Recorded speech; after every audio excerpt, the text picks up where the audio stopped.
What's up guys, it's Sandy of the Kosher Tomato, and here today I'm going to show you how to break down, butternut squash. This is a tough one because it does take some elbow grease. Now, there are some other ways where you can stick it in a microwave, and some people cook it ahead of time and then scoop it out, but you know, if you're not really in the mood of doing that and you just want to get going with it, I'll show you how to do it.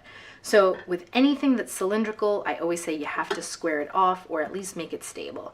So I take a sharp knife, and notice I'm taking a really kung fu grip with this one. Cut off the bottom, cut off the top, and to make it more manageable, I do cut it right kind of where the neck meets the bottom here. So now I have two pieces. Now if you don't know, this is the part that has the seeds inside, and this doesn't. So what I do is I either hold it like so, and I take my knife because it's already in my hand, and I start kind of just working my way around the vegetable like this. Now you can use a Y peeler. These are my favorite. You must have this kind of peeler because of the way that you hold it. It's just so much easier for apples, for potatoes. I go like this for potatoes. It's just, this is a dream. And if you have another one, throw it out. It's no good.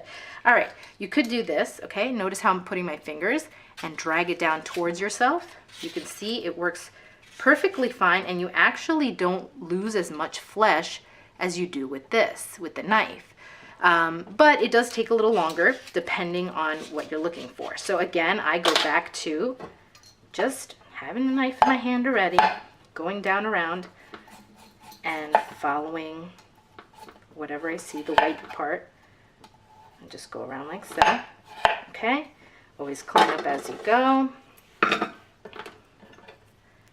All right, so now that I've done that, I'm not going to start cutting because I still have this side. Now this side, because of this shape, I do find that it helps to use my peeler as kind of like a head start. But again, this one, holding it in this way and using pressure on the way down, is certainly going to feel more comfortable than those other ones that I call them carrot peelers, the ones that you just basically go back and forth like this. So you could do that, or you can do like so. All right, I'm holding my knife nice and comfortably around the blade and just kind of following the shape of this butternut squash here. Some of them are going to have a different shape. You just want to follow it. Now if your knife is semi-sharp, you know, it wouldn't be as difficult. Sometimes you'll find that your knife is really giving you trouble. Just use a sharpening steel. It's not a real, it doesn't sharpen your knife. That's another video, but it basically just hones your knife. You can also do this, which means it realigns it for you. So it's gonna give you sort of like a quick fix edge for some kind of projects like this, like when you need, you know, that extra grip. Okay, so do like so. Let's clean up here. I don't edit my videos, so you see me going through this and I can't kind of speed through that. All right, now that you're here, cut right through it. And you'll need a spoon for this one. I just take it like so. Here, let's do this. And you just scoop it right out. Okay. Now again, if you cook it ahead of time, this will be much easier to do. But that really just depends on the recipe you're making.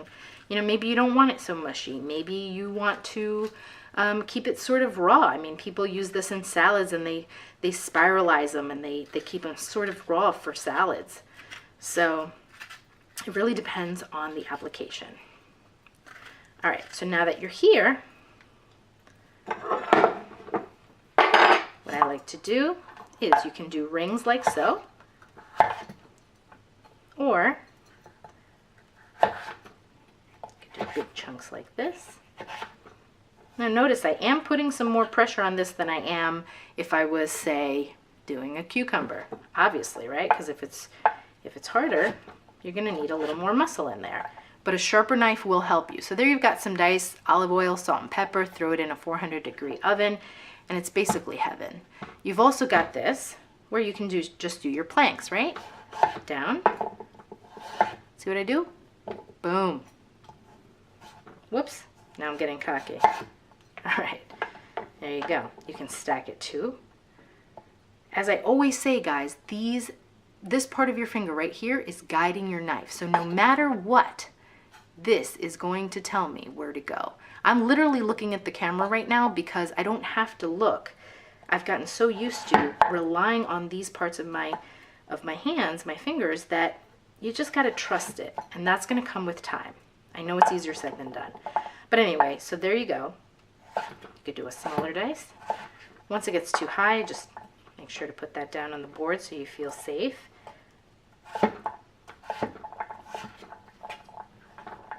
And there you have it, guys. That is how you break down a really hard vegetable. Butternut squash, carrots, can't think right now, but that's basically how you do it. I really hope that this helped you. As always, I could be reached at The Kosher Tomato everywhere on social media. I might be having a name change, so stay tuned for that. And I really hope to see you in the next video. Let me know if you liked it. Share it if you think someone else can benefit from it, and I'll see you next time. Bye-bye.